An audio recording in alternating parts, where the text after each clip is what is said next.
আসসালামু আলাইকুম প্রিয় দর্শক, কেমন আছেন? আশা করি ভালো আছেন। প্রিয় দর্শক, 5ই আগস্ট সব পোশাক কারখানায় সাধারণ ছুটি ঘোষণা।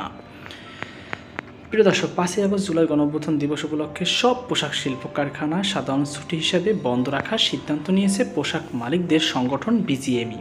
জুলাই অভ্যুত্থানে শহীদদের প্রতি শ্রদ্ধা ও সরকারের সিদ্ধান্তের সঙ্গে সংহতি প্রকাশ করে সংগঠনটির সমস্ত পোশাক কারখানা বন্ধ রাখতে এক বিজ্ঞপ্তিতে মালিকদের অনুরোধ জানিয়েছে। বিজিএমইর বিজ্ঞপ্তিতে বলা হয়েছে, সরকার প্রতি বছর 5ই আগস্ট জুলাই গণঅভ্যুত্থান দিবস সাধারণ ছুটি হিসাবে ঘোষণা করা হয়েছে। এত নং বিধি মোতাবেক 110 মোতাবেক বছরের শুরুতে 11 দিন উৎসব ছুটি নির্ধারণ করে থাকে। গণপ্রজাতন্ত্রী বাংলাদেশ সরকার বছরের মাঝামাঝি সময়ে 5ই আগস্ট জুলাই গণঅভ্যুত্থান দিবস সাধারণ ছুটি ঘোষণা করায় উক্ত ছুটি উৎসব ছুটির অন্তর্ভুক্ত ছিল না। সুতরাং উক্ত ছুটি প্রদান করা শ্রম অনুযায়ী কারখানাগুলোর জন্য বাধ্যবাধকতা নেই। বিজ্ঞপ্তিতে আরও বলা হয়, তবে জুলাই অভ্যুত্থানের শহীদদের প্রতি শ্রদ্ধা রেখে এবং সরকারের সিদ্ধান্তের সঙ্গে সংহতি প্রকাশ করে 5ই আগস্ট জুলাই অভ্যুত্থানের দিবস উপলক্ষে সকল পোশাক শিল্প কারখানাসমূহ সাধারণ ছুটি হিসেবে বন্ধ রাখার জন্য বিশেষভাবে অনুরোধ করা হয়েছে। প্রিয় দর্শক, এই যে প্রতিবেদনটিতে একটি জিনিস স্পষ্ট হয়েছে, সেটি হচ্ছে, যদি কোনো প্রতিষ্ঠান না চায়, অর্থাৎ বেসরকারি প্রতিষ্ঠান যদি না চায় যে আপনাদের ছুটি কার্যকর করা হবে, তাহলে কিন্তু সেটা ছুটি থাকবে না।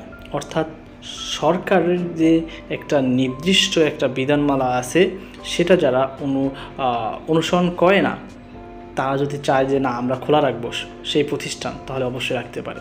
কিন্তু পোশাক কারখানা যাদের গার্মেন্টস রয়েছে এবং ব্যাংকে যারা কর্মরত রয়েছেন, তাদেরকে আলাদাভাবে বিজ্ঞপ্তির মাধ্যমে প্রকাশ করা হয়েছে তাদের প্রতিষ্ঠান বন্ধ থাকবে। এছাড়া শিক্ষা প্রতিষ্ঠান সহ যেহেতু সরকারের আন্ডারে, সেক্ষেত্রে সেগুলোও বন্ধ থাকবে।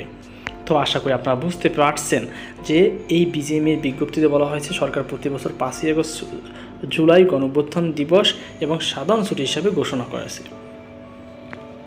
কিন্তু যেহেতু এর আগে সরকার সাধারণ যে ছুটি ঘোষণা করেছিল, তার মধ্যে 5ই আগস্ট উঠানো ছিল না, অর্থাৎ সাধারণ ছুটি হিসাবে তারা তালিকাভুক্ত করেনি।